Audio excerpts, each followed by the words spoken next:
Something that the governor mentioned in that clip we just shared with you, I wanted to provide a little greater context on because he mentioned that Let's Go Washington and founder Brian Heywood were 0 for 3 in previous failed attempts on initiatives. And he mentioned that it was he mentioned the capital gains tax, the Climate Commitment Act, and the Washington Cares Fund taxes. And in fact, Washington voters rejected all three of those repeal attempts.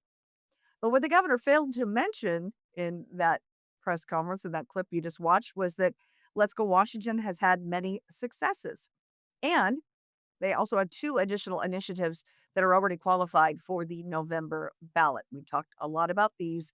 Voters are going to be asked in November if they want to restore the Parental Bill of Rights and if they want to protect girls in sports and keep boys and trans identifying folks out of girls' locker rooms and bathrooms and the like. So the three Let's Go Washington initiatives that actually passed into law successfully were Initiative 2081 that created the original Parents' Bill of Rights, allowing, parents to review school curriculum, medical records, and they can't keep secrets from you. Initiative 2111, that permanently, obviously that didn't work, permanently banned state and local personal income taxes in Washington. The lawmakers went on, as you know, to pass the Millionaires tax this year. And Initiative 2113, which loosened police pursuit rules by restoring the reasonable suspicion standard and restoring police ability to again pursue criminals has been credited with a dramatic drop in car theft and many other crime statistics in the state of Washington. In fact, I had a conversation just yesterday on Monday with Federal Mayor Jim Farrell, and I'll be sharing some of those dramatic crime stats with you later this week. And he cited specifically the passage of 2113, allowing police again to pursue criminals in the state of Washington, in large part for bringing down some of those, shocking crime statistics. And then one more that Let's Go Washington was behind was Initiative 2066 2 years ago that protects access to natural gas as an energy choice, and voters approved that one. So not really accurate to say that Let's Go Washington is 0 for 3.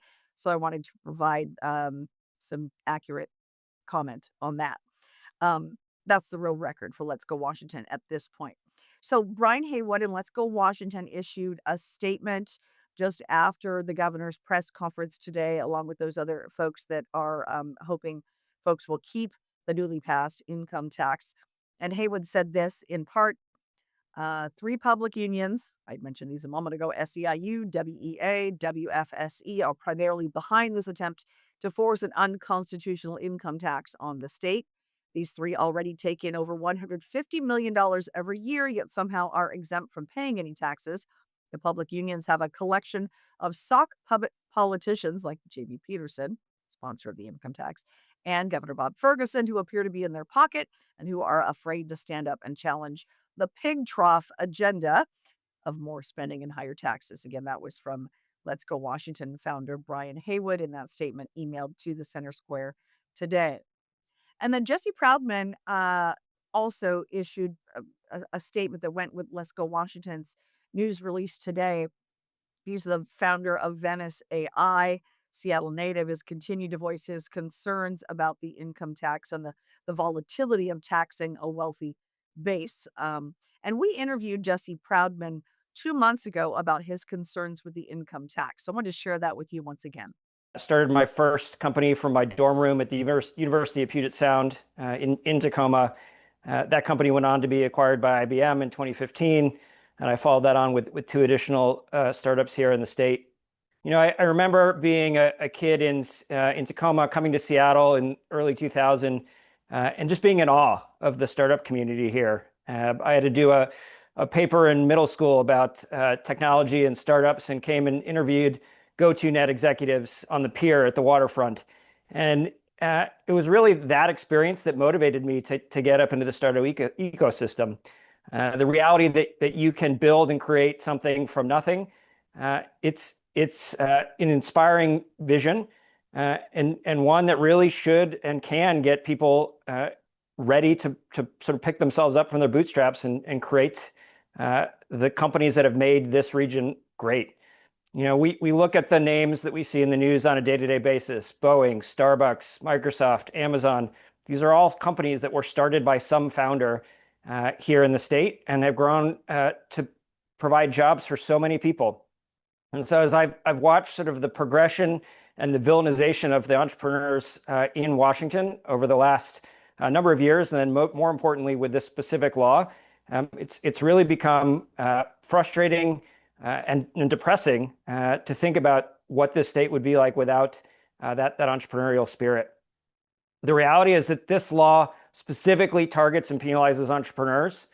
You think about an entrepreneur who starts a business and for many years earns below market wages.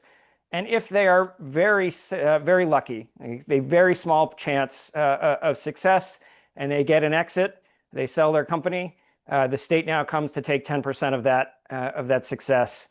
You compare that to the large corporations that are already earning sort of substantial profits in the state, who aren't going to end up paying any taxes with this illegal and unconstitutional income tax. Like it doesn't logically make sense. And it's not just entrepreneurs, it's small family businesses who also have the same challenge in front of them. Because of the way the tax is structured, sort of pass-through income for LLCs and S-corps ends up being paid as well. So it's really a targeted tax against a very narrow cohort of people in Washington by design. The reality, though, is that the state is not targeting just that cohort. With 300 bureaucrats being hired to go police what is estimated to be roughly 20,000 eligible taxis under the law, it's clear they're building a structure to tax ultimately everybody in the state. And Jamie Peterson has made that clear, that is his intent and that this is a starting place. And so sort of all of these things, in my mind, really have made this an unfriendly and unfortunate place to do business. And now this is a Yakima former farmer by the name of John Hubricksy. I think I'm pronouncing that right. A fifth generation farmer. He's no longer in farming, but fifth generation for his family to farm in Yakima. And he attended the July 2nd event in Tumwater at the office of the Washington Secretary of State. When Let's Go Washington turned in those boxes and boxes of all the signed petitions for the income tax repeal. And he spoke at that event, but I haven't shared any of that with you until today. Um, he shared with the crowd that was gathered there that he's not farming anymore because he was losing money. He's now actually a CPA helping other family farmers try to stay in the business. In Washington state, we've been losing an average about 2 family farms a day.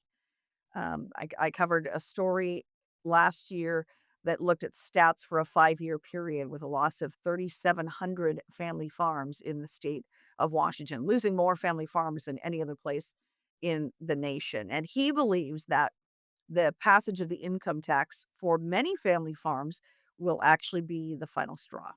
They cannot stretch any further. They've suffered year after year after year losses. And that's not a joke. Year after year after year.